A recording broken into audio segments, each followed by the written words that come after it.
The night was quiet, except for the soft hum of expensive cars rolling through the long driveway of the Anderson estate. Inside, a grand chandelier cast a golden glow over the lavishly decorated living room, where Richard Anderson, a self-made millionaire, sat with a glass of whiskey in his hand.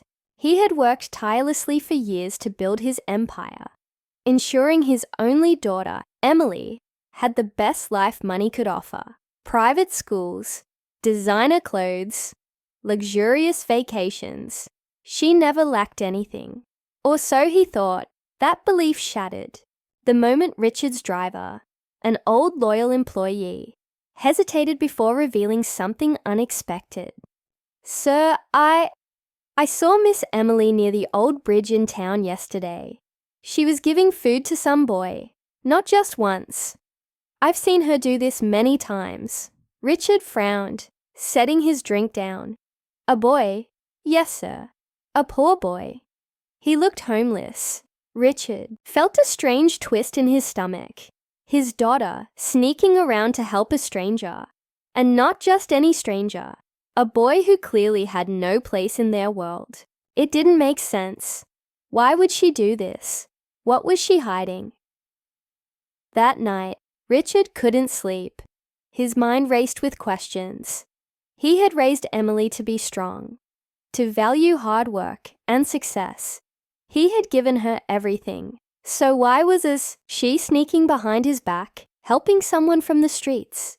Was this boy manipulating her? Was she in danger? He needed to know. The next evening, Richard made a decision. He asked his driver to take him to the location where Emily had been seen. As the car rolled to a stop near the old bridge, he watched. From a distance. And there she was, Emily, dressed in a simple hoodie and jeans. Her long hair tied back. Nothing like the polished young woman she was at home.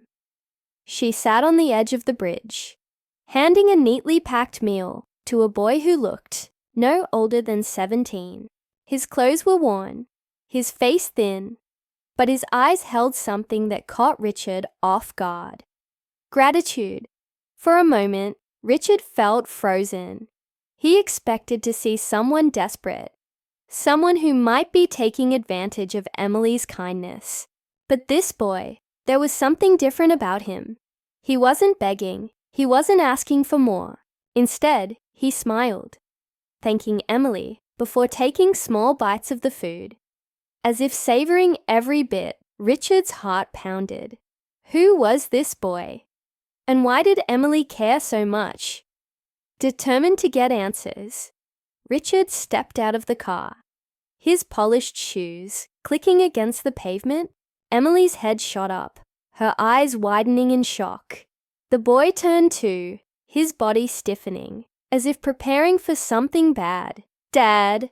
Emily's voice was barely above a whisper, laced with a mix of surprise and guilt. Richard's eyes moved, from his daughter to the boy, his mind swirling with emotions he couldn't quite name. He had come here expecting to put an end to this secret, but what he discovered was far more than he had ever anticipated, and nothing could have prepared him for the truth. This leaves the audience intrigued, creating suspense while keeping it natural and engaging. Want any tweaks? Emily's heart pounded as she met her father's sharp gaze. She had always known this moment would come, but not like this. Not with the cold wind brushing against her skin and the weight of her secret pressing down on her chest. She glanced at the boy beside her, Liam. He had frozen in place, gripping the edge of his jacket as if bracing for the worst. Richard took a slow step forward, his presence overwhelming. "Emily, what is this?" His voice was calm, but there was a heaviness to it, a demand for answers. She swallowed hard. "Dad, please, just listen." Richard's jaw tightened. He had never seen his daughter like this, so protective, so defensive. He had raised her to stand tall, to speak with confidence. But now she looked afraid. Not for herself, for him. For this boy. Liam cleared his throat, standing up from where he had been sitting. "Sir, Richard's sharp glare cut him off. "I wasn't asking you." Emily stepped between them. "Dad, stop!" Her voice was firm now, her fear replaced by something else. Determination. Richard exhaled, his patience thinning. "You've been sneaking around to meet him, giving him food. Why, Emily? What could you possibly owe him?" Emily turned to Liam, as if asking for permission to explain. Liam gave a small nod, his eyes filled with an emotion Richard couldn't quite read. Taking a deep breath, Emily spoke. "Liam's not just some random kid, Dad. He used to go to my school." Richard's brows furrowed. That wasn't possible. He would have remembered a boy like this, someone from a struggling background. "I don't believe you," he said. Emily shook her head. "That's because he left before you could ever notice him. Before anyone did." Liam shifted uncomfortably, but didn't look away. "My dad used to work for your company," he said, his voice steady, but low. "He was one of the warehouse managers." Richard's eyes narrowed as he searched his memory. He had hundreds of employees, thousands over the years. But then, something clicked. A name. A man who had worked hard, but had suddenly disappeared from the company. "David Carter," Richard muttered. Liam nodded. "Yeah, that was my dad." Richard took a step back. He remembered now. Years ago, David Carter had been one of the most reliable workers in his business. Until one day he was gone. No explanation, no goodbyes. Just another employee lost to time. "What happened to him?" Richard asked.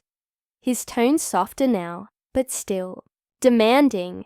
Liam hesitated, his fingers tightening into fists. Emily placed a comforting hand on his arm, silently encouraging him to speak. "He got sick," Liam finally said. "Really sick. He couldn't work anymore, and we couldn't afford the hospital bills. So, we lost everything." His voice wavered, but he quickly composed himself. "My mom tried her best, but she passed away a year later. It's just been me since then."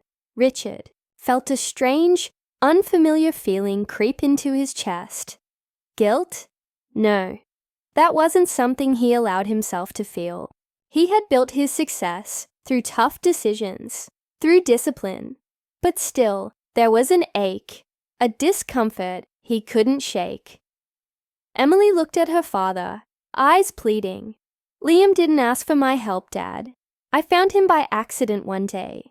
I saw him sitting alone outside a library, trying to read in the freezing cold. He looked just like any of us would if life had been a little different." Richard exhaled deeply, running a hand over his face. "So you decided to take responsibility for him?" Emily nodded. "Because I could. Because I knew you wouldn't." The words hit harder than she expected. Richard had always prided himself on being a provider, on building a world where Emily would never have to struggle.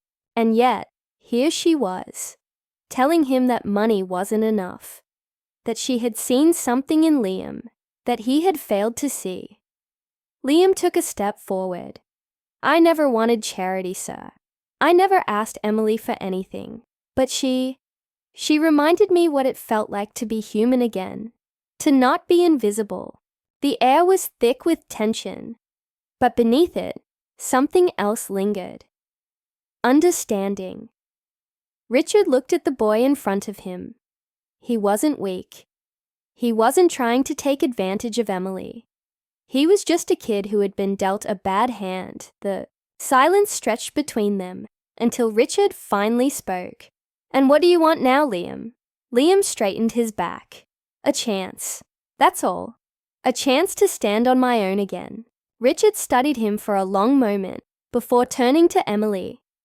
She wasn't the little girl he had once carried on his shoulders, the child who ran to him with scraped knees. She had grown into someone strong, compassionate, someone who saw the world beyond their gated estate. He let out a slow breath. "We'll talk about this," he said, his voice measured. "But not here." Emily's eyes widened. "You mean—" "We'll talk," he repeated, turning toward his car. "Both of you." As he walked away, Liam turned to Emily, uncertain. "What just happened?" Emily let out a shaky breath, a small, hopeful smile creeping onto her lips. "I think my dad just listened." But none of them knew that the biggest revelation was still waiting ahead. Something that would change everything. The ride back to the Anderson estate was silent. Emily sat next to Liam in the back seat, sneaking glances at her father, who sat in the front, his expression unreadable. Liam looked out the window, hands clenched together, as if bracing for whatever came next. When they arrived, Richard led them into his office, a massive room lined with floor-to-ceiling bookshelves, and an elegant mahogany desk at the center. He sat down, resting his elbows on the desk, his sharp gaze moving between Emily and Liam. "Tell me something, Liam," Richard finally said, his voice controlled but heavy with meaning. "If I hadn't caught Emily tonight, would you have ever told me who you were?" Liam met his eyes without hesitation. "No, sir." Richard leaned back. "Why not?" Liam sighed. "Because I didn't want your pity. I didn't want anything from you. I just wanted to survive on my own." He hesitated, then added, "But Emily, she wouldn't let me disappear. She reminded me that life wasn't just about surviving." Richard turned to his daughter, his expression softening for the first time that night. He had spent his entire life building walls around his home, his business, his heart. But Emily had done the opposite. She had stepped outside those walls, seen the world he had chosen to ignore, and done something he never had. "You're a stubborn girl," he muttered, shaking his head slightly. Emily smiled faintly. "I learned from the best." Richard sighed, rubbing his temples. "Liam, your father was a good man. I remember him. I remember when he left, but I didn't know why. I had no idea what happened to your family." Liam nodded, but there was no bitterness in his expression, just quiet acceptance. "I don't blame you for that." Richard studied him for a long moment, then finally stood. "Come with me." Emily and Liam exchanged a glance before following him out of the office. He led them down the long hallway, past the grand staircase, and into a part of the house that Emily rarely visited, his private study. He opened a drawer and pulled out a worn leather folder, tossing it onto the table. "Your father," Richard said, looking directly at Liam, "was one of the most honest men I ever worked with. I see that in you." Liam stared at the folder, confused. "What is this?" "His employment records," Richard said. "And something else." Liam slowly opened the folder, his breath hitching as he pulled out an old contract. Richard tapped a section, near the bottom. "Your father had company shares," he explained. "Not a lot, but enough to mean something.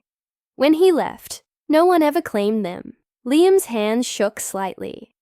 I didn't know." Richard nodded. "It was meant to be passed down, but no one ever came forward." He exhaled deeply before looking at Liam. "You said you wanted a chance, not charity. This is your chance. I can reinstate what belonged to your father and offer you a place in my company, not as a favor, not because of Emily, but because I see something in you." Liam swallowed hard, his mind racing. He had never expected this. He had come to terms with his life, with struggling alone. But now, for the first time in years, he had a real opportunity, a real future. Emily reached for his hand, giving it a reassuring squeeze. "Say yes," she whispered. Liam looked at Richard, searching for any sign that this was some kind of test, but all he saw was sincerity. Slowly he nodded. "Okay, I'll take it." Richard gave a small approving nod. Then don't make me regret it. Emily let out a breath she didn't realize she'd been holding. She turned to her father, her eyes filled with something he hadn't seen in a long time. Pride, not in him as a businessman, but as a man willing to change. That night, as Liam left with an entirely different future ahead of him, Richard stood alone in his office, staring out the window. He had spent years believing that success was measured in numbers, in wealth. But tonight, his daughter had shown him something else, something he had almost forgotten. Sometimes, the greatest wealth wasn't in what you owned, but in the lives you chose to change.